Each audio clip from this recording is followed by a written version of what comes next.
Thanks, Brittany. And let me show my screen.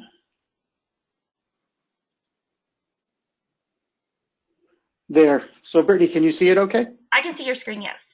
Okay, thank you. Hello, everybody. My name is Ed Gutkowski. I am the Chief Architect of the RapidReconciler product by GSI. And before we get started, I just want to say hello to Bruce. Bruce, I see you're on. It's been a long time since we spoke. I hope everything is going well. Okay, so some topics we're going to cover this afternoon. We're going to talk about the DMAAIs and basically how they work. I'm going to show you a little bit of how they're set up in JD Edwards, and we'll do a bit of the screen overview. We're going to talk about the use of wildcards, and by wildcards, what I mean is the company 00000 or the geo class code where you can substitute them with asterisks and what the impact of that is. Okay, some information that will be provided. We're going to talk about the tables and the descriptions and the programs of how the DMAAIs work. We're going to talk about line types, particularly on sales orders and purchase orders and what you have to consider when choosing a line type for the orders. And then finally, we'll go over some tips and tricks, some things I've learned over the last 25 years of dealing with JD Edwards inventory. Okay, so how DMAAIs work. So when you're using JD Edwards and you have use of the inventory module, whenever you do an inventory transaction, which means I can do a purchase order receipt, I can do a shipment off of a sales order, I can do material completions or issues to work orders, I can do just inventory movement such as transfers, or I can transfer between locations, I can transfer between branch plants. Whatever you do that impacts the quantity on hand in JD Edwards is considered an inventory transaction. Now, each one of those inventory transactions needs to be recorded on the general ledger. Now, back in the good old days, 25 to 30 years ago, there were no automated systems to do this, and I don't know how many of you would remember the old punch cards where you used to have to fill out a requisition, go to the cage per se and get your inventory out, and then bring a card over to the accounting department where they would go ahead and enter those general ledger transactions manually. Well, in today's modern age, of course, we don't have to do that anymore. That's what the DMAAIs are for, or the Distribution Manufacturing Automatic Accounting Instructions. And what they are is they are the roadmap to determine how to create any inventory related transaction. Okay, so for example, let's just say we're going to do a very simple inventory adjustment, an IA transaction in JD Edwards. So when you go onto your menu and you see the inventory adjustment, what's happening behind the scenes is it's calling a program, in this case P4114. So you will see the screen come up and you'll enter your information, the item, the quantity, the branch plant, so on and so forth. Now, when you do that adjustment, it's going to go into the DMAAIs, and hard-coded in the program are the tables that it's going to use to go get the accounts, to do the debits and the credits. So now it's going to go into this table, and I know it's hard to see, so give me 1 second and let me blow it up for you. So you'll see, depending on the company number that you choose, it will go to the IA and it'll say, okay, for this particular company, let's say it's a company 1 transaction, the item is an IN20, I'm in the 4122 DMAAI, so that's my inventory account. So if I'm adjusting inventory in, I am going to debit account 40.1411. So these DMAAIs are all configured by table number. There's plenty of them. So for every company, document type, and geo class code, we need to specify the account. Now, of course, it would make sense, right, that you could not have duplicates here. So I could not say, for example, add a second row that said company 1 IA IN20 and then have a different account number. That would be kind of silly because then the system wouldn't know what account to use. Okay, so you are prevented from doing that. But on this particular screenshot, you can also see that you can use those wildcards I was referring to, the company 0 and the asterisk for the GL class. Another thing to note is that these account numbers that are in here, that are keyed in here, are not validated at the time of entry. So I could put in 1.1411, and in the subsidiary, I could put anything I wanted to. I could put ERR, for example, to denote it as an error. Okay, that ERR may not be a valid account, but the screen will still accept that. Now, you might wonder, why would that be? Well, that has to do with things such as flex accounting, where you can leave these fields blank. We're not going to get into that flexible accounting today, but just as a note, these account numbers are not validated against the account master. Okay, so I'm doing this inventory adjustment. I fill out my stuff on the screen. I hit enter.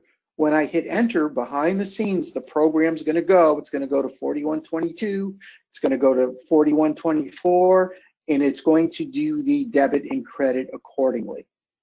Okay, so this is an example of the journal entries that would be made. So if I did $100 worth of inventory, I would debit my inventory account $100, and I would credit my expense account for the same $100. So that's how the DMAAIs are actually used and how they work.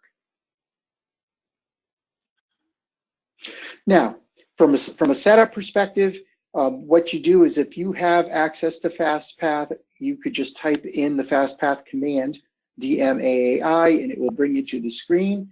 If you write reports, the data for the DMAAIs is stored in table F4095. So you can see the screen here, the work with AAI screen. You could skip to particular table numbers. You would select the table you wanted to drill into, so on and so forth. Okay. As I mentioned before, those account numbers that are keyed in are not validated. Every row that gets entered in here is a combination of company, doc type, and GL class, and you will not be able to enter duplicates.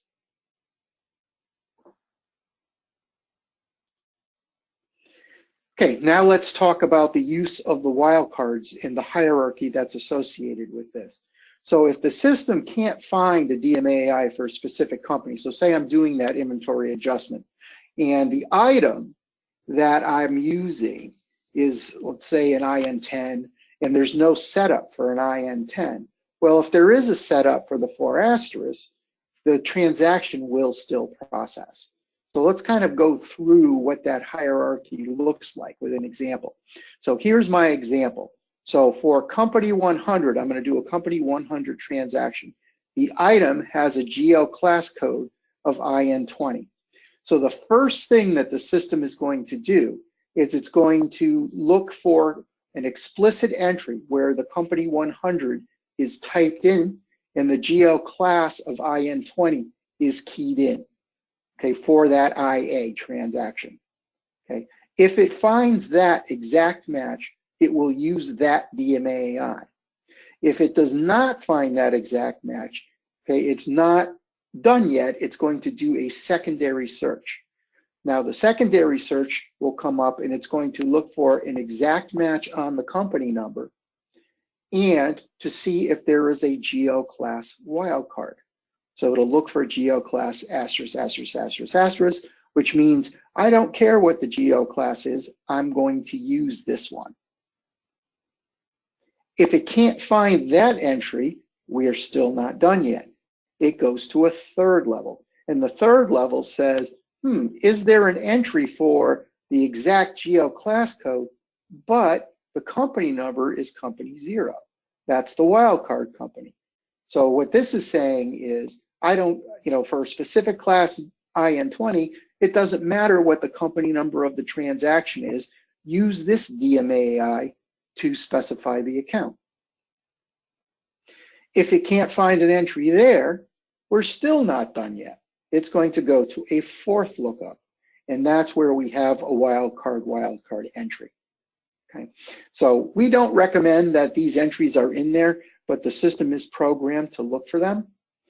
If it does not find an entry for any of these conditions, At that point, you will finally receive an error message.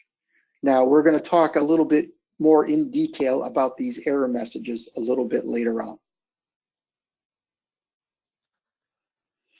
Okay, so let's have a question, see how much attention you guys have been paying here.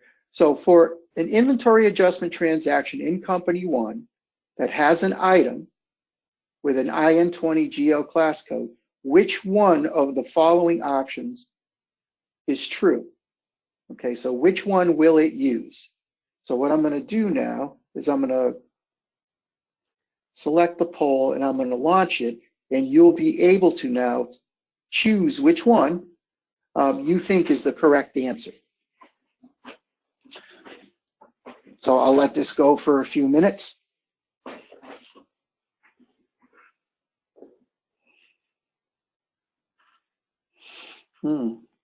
It's a battle.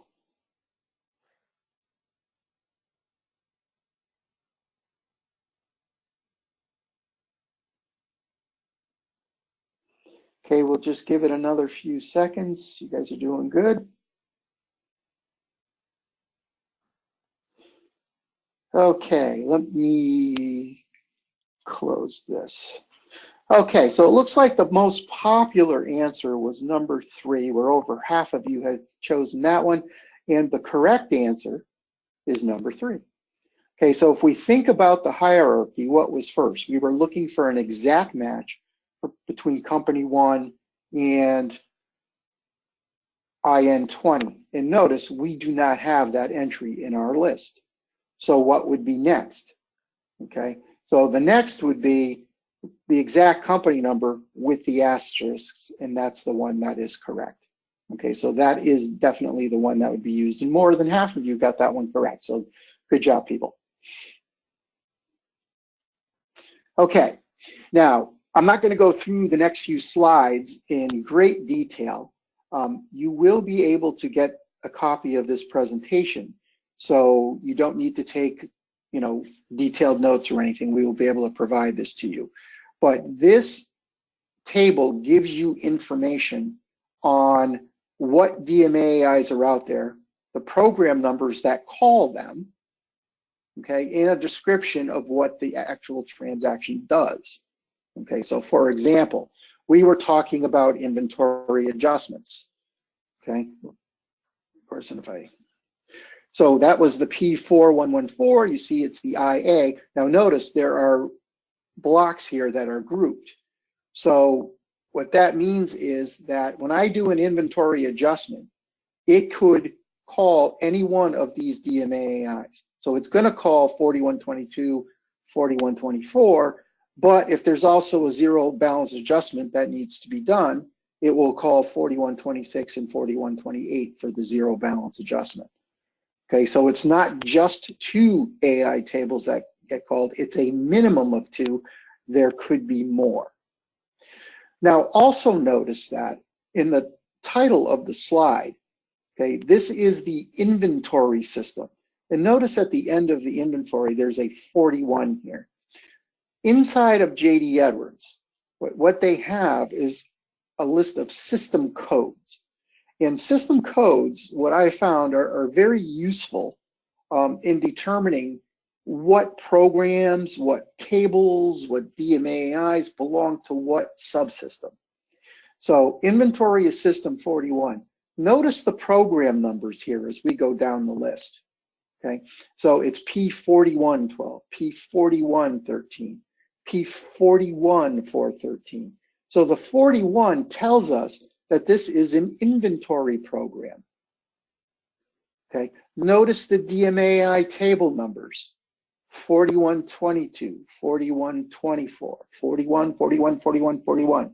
I think you get it.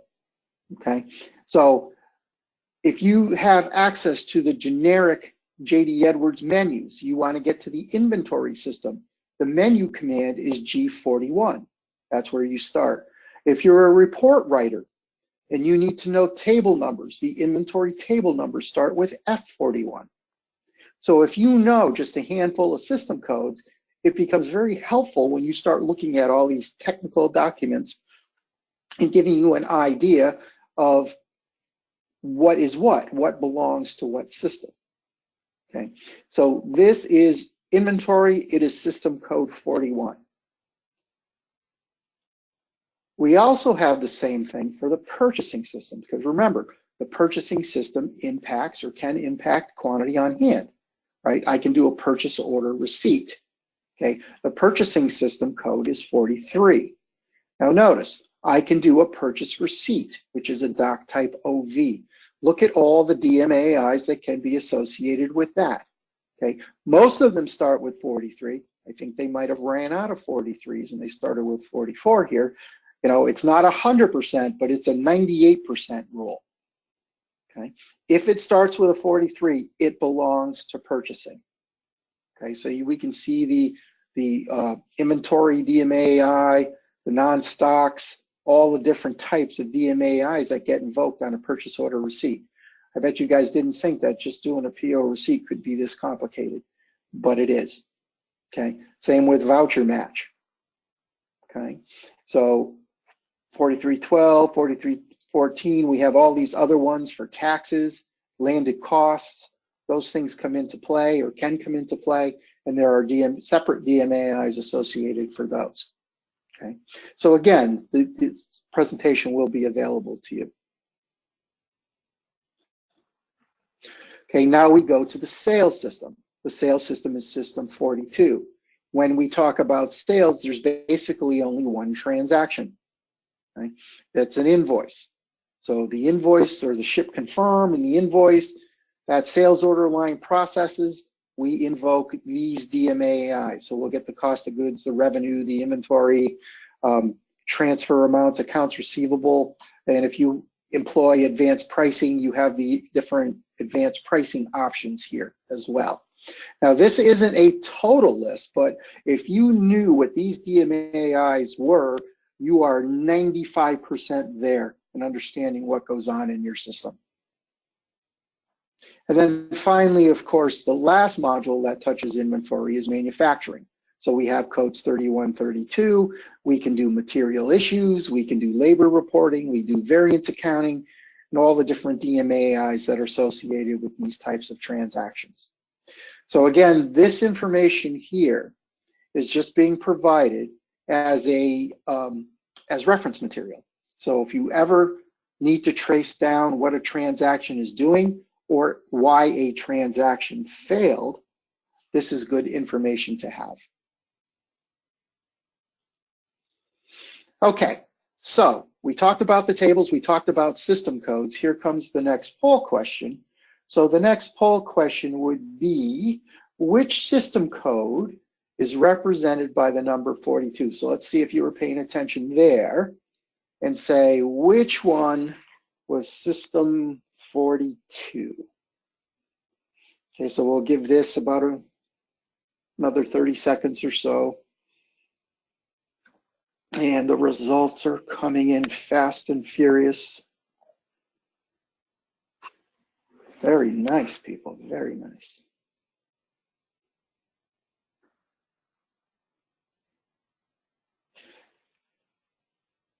Wow, people were paying very, very good attention here. Okay, so let's give it just a few more seconds.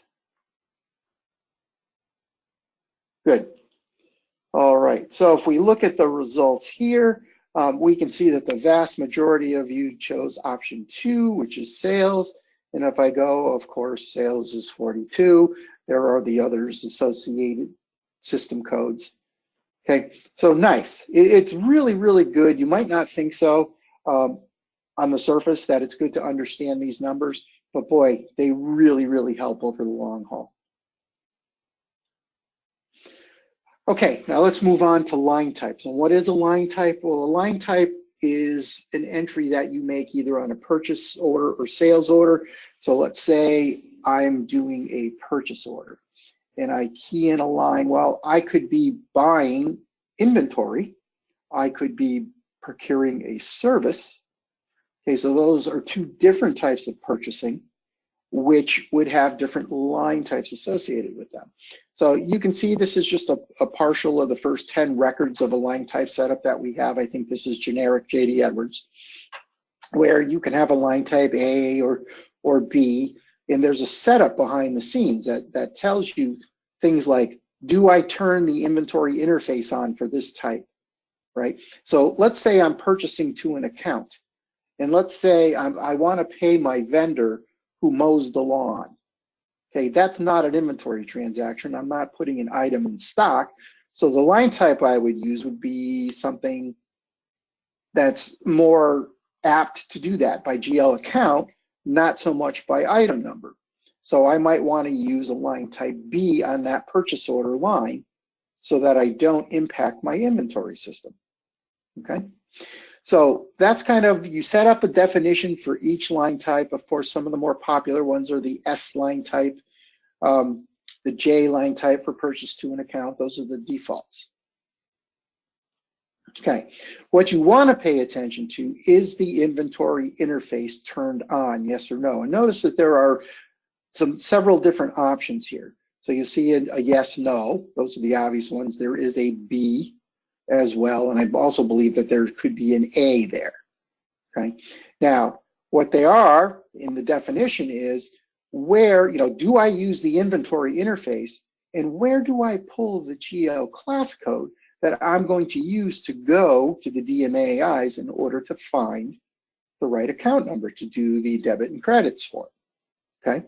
So depending on how this inventory interface is set up determines where that GL class code comes from, okay? So we can see the definition.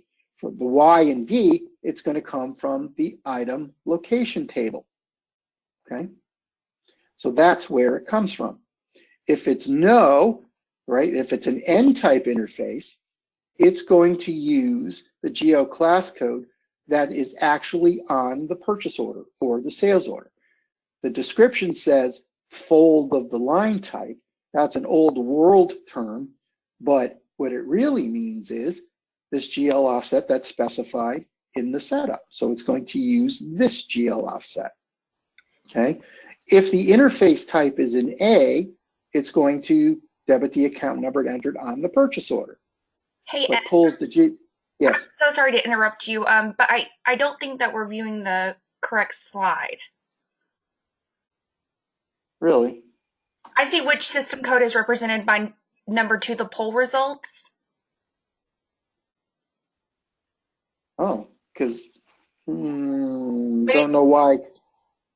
All right. Thank you for interrupting. I will back up and try this again. Yeah. If you just, sometimes if you click off the screen and you just click back on it, it'll change the slide. Is that better? No, I'm still seeing the same screen. Wow. Sorry, guys. I haven't had this happen before. Seems like something's frozen. Oh, hang on. Okay.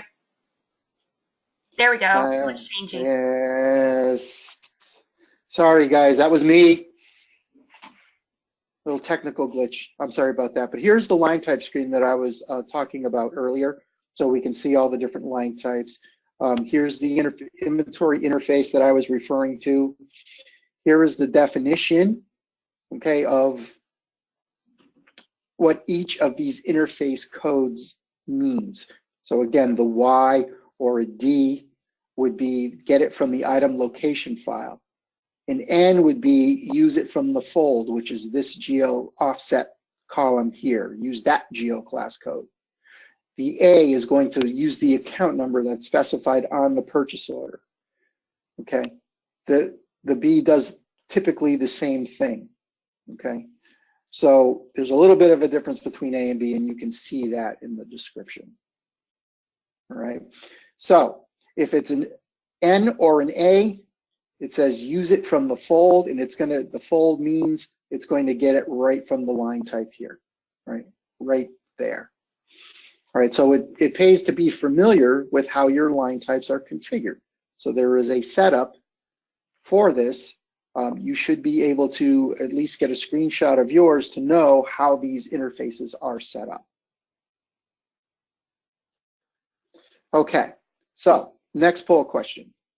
if a purchase order line is received and the inventory interface is set to N, where is it going to pull the GL class code from? So let me put that poll question up there and launch it.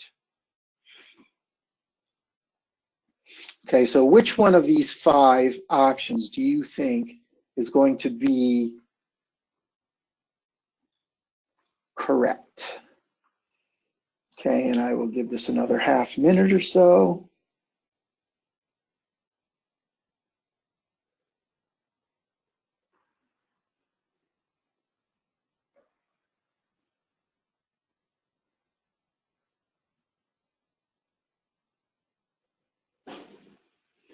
Okay, let's take about another 20 seconds here.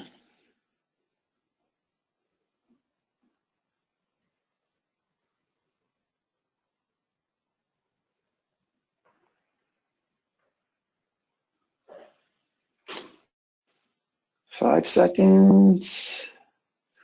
Okay, this particular question, we have answers in all the different categories. So I guess I didn't do a very good job of explaining where things come from. So let me try this again. Okay, so the correct answer for the question is it's going to come from the line type setup. So if a purchase order line is, let's say the line is a J line, okay, and it's going to, the J was set to an N for the inventory interface. What it's going to do is, if I go back up to the screen here, is it's going to pull this GL class code from the line type setup. Okay, so if the inventory interface is an N, it's going to use this one right here. Okay, there is also a GL class code that is on the purchase order line. So there is a field on the PO for GL class, but it will not use that if the inventory interface is set to N. It's going to use it from the fold. Okay, so it does get a little tricky. All right, it's not always that straightforward. Okay, where these GL class comes from. That's why DMAAIs are difficult. And when transactions don't do what you want them to do on the general ledger, tracing down the root cause can be complicated. So knowing all of this stuff will certainly help you if you have that happening at your company. Okay, now let's go through some helpful tips. The first tip I want to talk about is the concept of using a model DMAAI table. And what that means is picking one table to use as your basis for other DMAAI tables that you need to set up. Okay, so if you're in finance and you're familiar with the chart of accounts, you may have set up a model chart of accounts. Okay, so a chart of accounts is set up for a company. If I add another company and I just want to use a template for the chart of accounts, which gets me about 90% of the way there, and I only have to modify that instead of starting from scratch, that is a very similar concept to what we're doing here. Okay. Notice we have the 4 systems that impact inventory: manufacturing, inventory, sales, and purchasing. These are the DMAAI table numbers associated with these systems. The doc types that you see listed here are the standard document types that Edwards recommend we use. You may not use all of them. You may have many more than these, especially on the sales orders or purchase order side. But these are the standard ones that will give you an idea what's going on. What the X means is that's where these document types are normally set up. Okay, so if I see an IC set up in 3110, I would be scratching my head as a consultant saying, who set up an IC in 3110? It doesn't belong there, right? It will never get used. So this kind of gives you a mapping of what document should be set up where.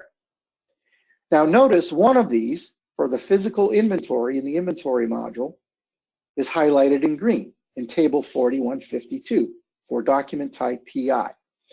This is what I recommend you use as a model table.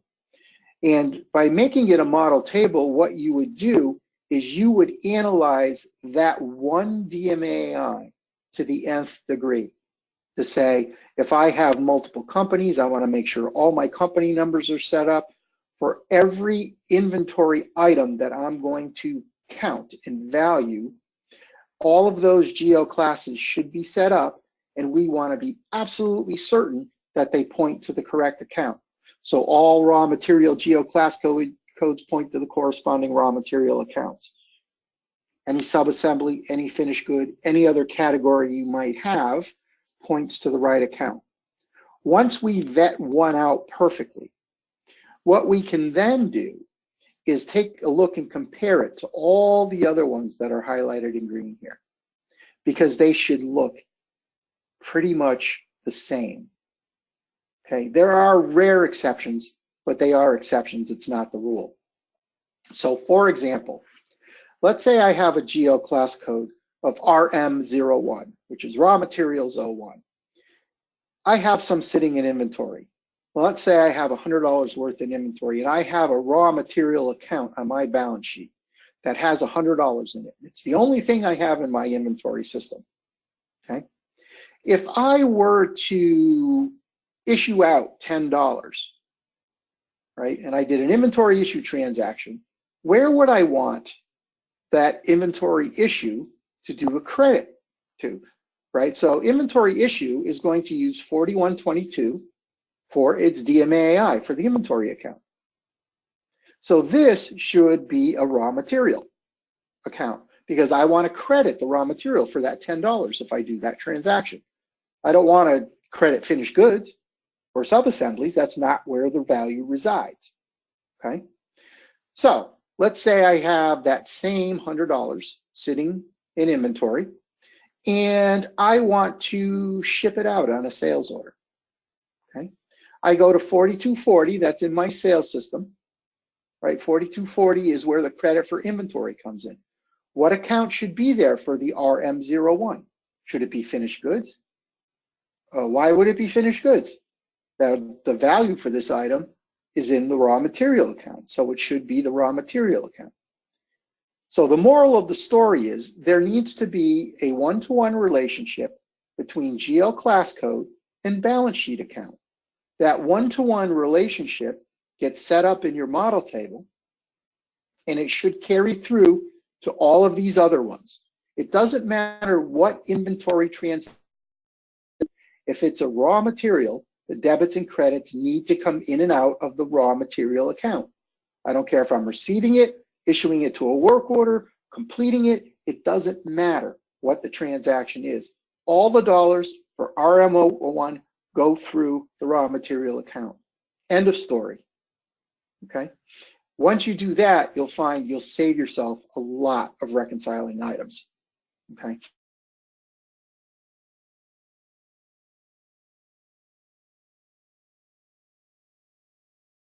So you just need to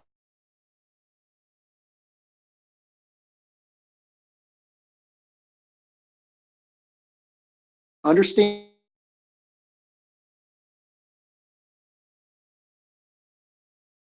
that and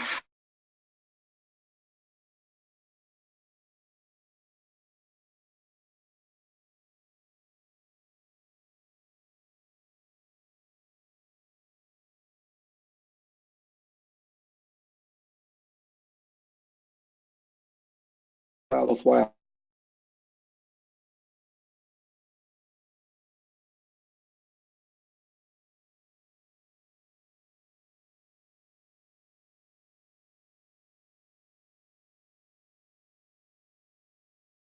Not let the transaction complete because the DMAAI is not in place. So an example of that would be an inventory adjustment, a purchase order receipt, those types of transactions. The batch transactions, and we'll talk about those on the next slide, those are the ones that have to do with work orders and sales orders because the batches are created and the DMAAIs are used by the manufacturing accounting programs and the sales update programs. So those are not interactive transactions, those are batch. So these are ones, and you may have run into this before, right? I'm doing an inventory adjustment, I type in my stuff, I hit enter, and I get this red block on my screen, and it says distribution AAI number 4122 invalid. Okay. Cause, the automatic accounting instruction used by this application is not defined. Okay. So check for company 1, IA, IN 99. There needs to be an entry for that. Otherwise, this transaction will not process. Okay. So now you have to go in and have somebody put in the right DMAAI in order for this transaction to work. Okay. So that is, if you're looking for problems, you're having trouble with transactions, the interactive message is quite explicit and tells you exactly what the problem is. Okay. On the batch errors, right, if you have an error with manufacturing accounting or sales update, okay, there's not an error message that pops on your screen because these programs are running in the background. Okay. An example of the output would be for the manufacturing accounting, you can see the R31802, right? R31, that's a manufacturing program because it's system code 31. R42, 42 is sales, right? So even in the program numbers, the batch job numbers, the system code holds true. Okay. Now, 31802, we can see these example. Here's the geo class. Here's the cost type. These are not set up. And notice it says, please refer to the work center for details. So now you have to go to your work center to get the level of detail that you would normally see in the interactive message. So there's an extra step involved here. Now it's important to have somebody reviewing these reports, right? These reports usually run on scheduler in the middle of the night. Is somebody responsible for each one of these to make sure there are no errors? Okay? If there are errors, these transactions will not process because the system does not know how to do the accounting. Okay, so that's how you would debug an interactive and a batch problem. Okay, so enough said there. What I want to do really quickly here is I want to introduce RapidReconciler to you. And what it is, it's a software solution that we've done at GSI that's specifically designed to help with reconciling items with your perpetual goods in transit and received not vouchered. I'm certainly not going to go through this whole process with you, but what I want to show you is the features that it has in it as far as what can help you debugging DMAAIs and some of the things that we had talked about during this presentation. So let me get out of here and I will bring up the RapidReconciler screen. Notice we have inventory in transit PO receipts. Inside of the reconciliation process that we have built here, we have a series of integrity reports. And part of that is things that revolve around DMAAIs and some of the concepts that we talked about. Okay, so for example, I can look at all of the DMAAIs in JD Edwards, just as I have entered them. And notice I will see things such as company 0. I will see the asterisks, okay? I will see the business unit object and subsidiaries accounts.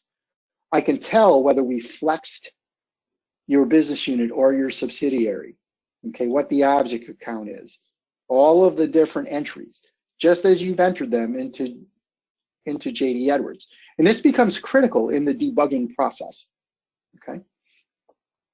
Now, in my experience with inventory transactions, we find that the root cause of over 80% of reconciling items are bad entries in the DMAAI tables.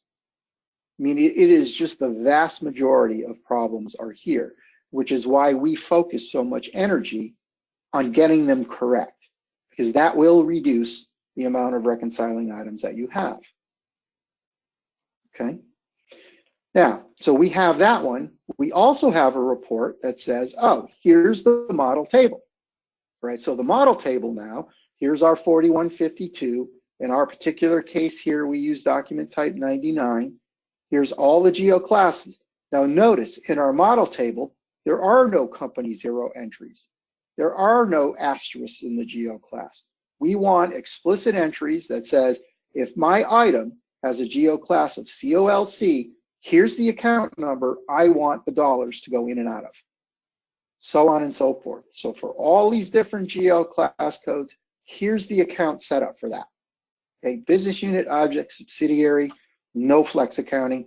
This is it. Okay. Now what I can do is I can take this model concept and I can go check all of the other DMAAIs that were in those green boxes that I had showed you before. So here we can do things like say, oh, the IK in 4122 has a mismatch object. We want to check the object account now on these, right? To make sure that the object account that's set up here is the object account that should be there, okay? Oh, here's a net zero. The net zero means if I do an IA on an item with a PLAT-GL class code, nothing's going to happen on the general ledger because the 4122 and 4124 DMAAIs have the same account number in them. Okay, so I'm debit and crediting from the same account. Is that really what you want to be doing for this transaction? Okay, so on and so forth. So now we go down and we can see we have net, some net zeros, some mismatch objects. We could have mismatch business units, mismatch subsidiaries. So we're looking for all of those things that help you get your DMAAIs under control. It is so simple to make DMAAI entry errors, especially if you overuse company zero and the 4 asterisks. They could be hiding things from you, right? They'll make transactions process, but they may not make them process correctly. Okay, dollars could be going into places you don't want them to go, right? So it's very easy or simple using this report, which, by the way, if you have asterisks, RapidReconciler unwinds them all. Inside of RapidReconciler, there are discrete entries for everything. Okay, so we convert your wildcards into discrete entries. That way we can find problems that you may not see. Okay. Now, in addition to that, if we go to, let's say, some transactional issues, right? And I find, let's say I have, I'm gonna isolate just the inventory transaction. So here's some inventory transactions that have CardX entries and GL entries, and I go into the details on these. Okay, as part of the detailed report, let me do it in Excel because it would be much easier to see. Let me pop this open. And I'll drag it over from my other screen. Okay, as part of that, we'd say, okay, here's what happened in the CardX, here's what happened in the general ledger. We can't find an entry. Here how your DMAAIs are set up for the GL class that's on this particular transaction. Okay, so we know it's a PSRP. Here are the GL classes. Okay, so we make that as part of the report. So we do the DMAAI research for you. So in our model table, here's the account. Okay. In our 4122, 4124, here are the accounts that are set up. Okay, inventory and expense. Okay, same account number. Don't like that. All right. So now what this means is nothing's going to happen on the GL because my debit and credit and in and out of the same account. That's why I don't have a GL entry. Right? So the GL side was 0, but the inventory side was not. Okay, so those are that's the type of research and DMAAI problems that you can uncover using RapidReconciler. Okay, so there's a lot that can happen in here. You can see from a quick reconciliation on this one company here, we have everything under control. Things are zeroed out. Everything is in balance. Okay, we did have a couple of glitches, but those have been rectified. Okay, so RapidReconciler is a really nice tool for reconciling inventory.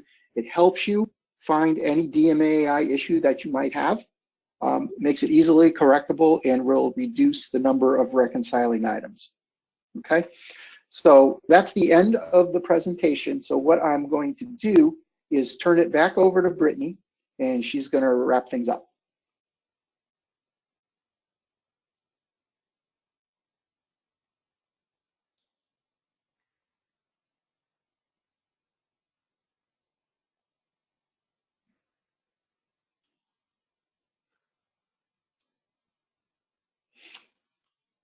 I don't know if you're muted, Brittany, but I can't hear you. Oh, sorry about that. I am actually getting my screen to present here.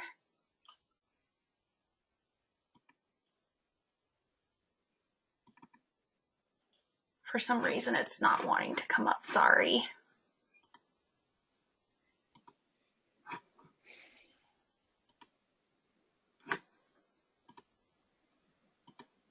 I apologize. I'm not sure what's happening here.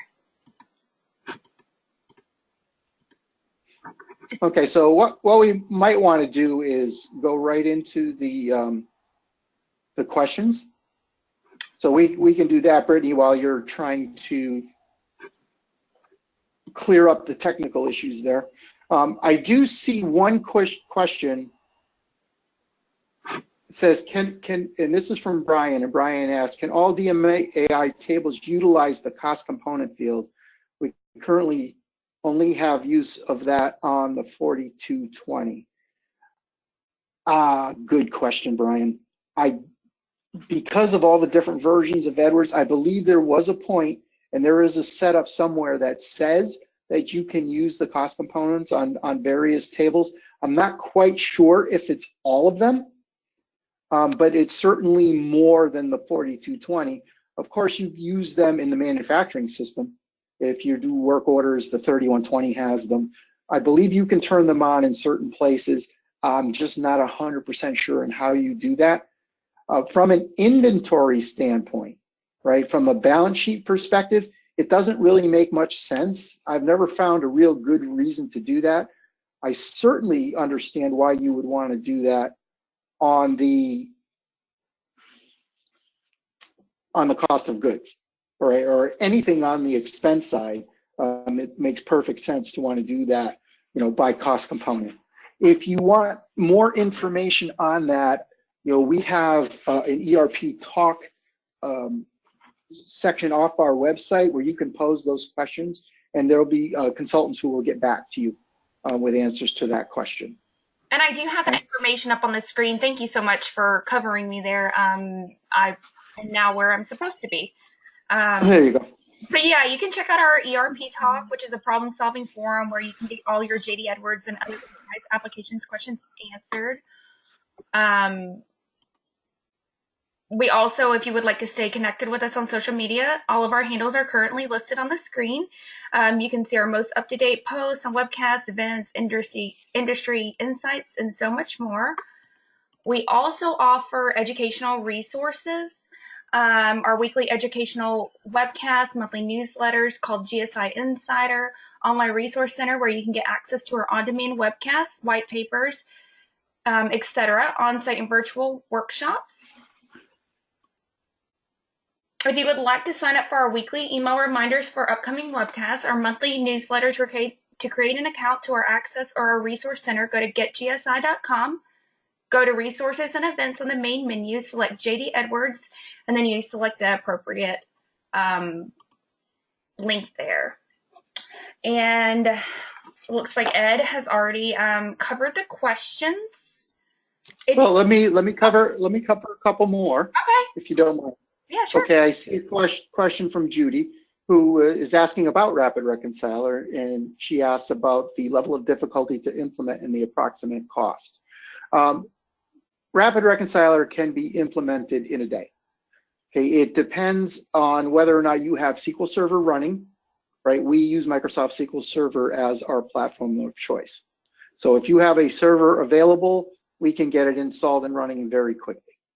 Now, as far as the cost goes, we would need to talk about that offline because, of course, it depends on number of companies, number of transactions. There's a matrix that we go to determine that. Okay, so any pricing questions along those lines, I would have to turn you over to the sales team for that. We have approximately 200 companies using RapidReconciler right now. It works really well. That's what I'll say about that. Okay, it will work on any version of JD Edwards. So whether you have World or E1, like I said, from a technical standpoint, it's just having SQL Server up. There is an application server component that just needs to be able to communicate with the internet. Okay, pretty straightforward stuff. The user application that we were looking at, you notice it was in a web browser. Okay, that the interface is provided off of our servers. You log into our website. Your data, however, stays behind your firewall, so we never move data outside of your network, not your business data. Okay, so you will be able to access through a web page. There's nothing to install on an end user machine. You just log into the website and you go. We made it about as simple as it can be. It also comes with a 2-day on-site training session. So just keep that in mind. Another thing that we offer, and I think there was a slide on that, Brittany, you might want to back up a little. Do you see the proof of concept slide? We can put that up on the screen. Yes, let me. Okay, we offer something called a proof of concept, where we can take a snapshot of your JD Edwards business data and display the result set back to you right in the product from our servers. Okay, so there is a cost associated with that, but I believe most, if not all, of that cost is credited to the purchase if you decide to go forward. Okay, so we can show you your data in the system, what it looks like, kind of ID some things for you if you need to do that proof of concept step. Okay. Okay. I think that is all the questions that I see here. Okay, that's fine. And you can see on your screen right now, you can see my name and contact information along with Brittany's. If you have any specific questions you want to ask about the DMAAIs or RapidReconciler, feel free to contact either one of us using that information, and we would be, of course, happy to get back with you. If you'd like to set up a call and discuss some things, we can do that as well. All right, so please just let me know. And then also, Ed, thank you everyone for attending the webcast today, and thank you, Ed, for presenting. As a follow-up from today's webcast, we ask that you just complete a short 1-minute survey when you exit. You'll be receiving an email with a link to our resource center on our website where you can access the recording from today's webcast, as well as a copy of the presentation. After today's webcast, we will do the drawing for a $25 Amazon gift card. Anyone that attended the entire webcast will be eligible. We'll notify the winner. And then, like Ed said, if you have any follow-up questions, our contact information is on this screen. Thank you again for attending. Thank you, everybody.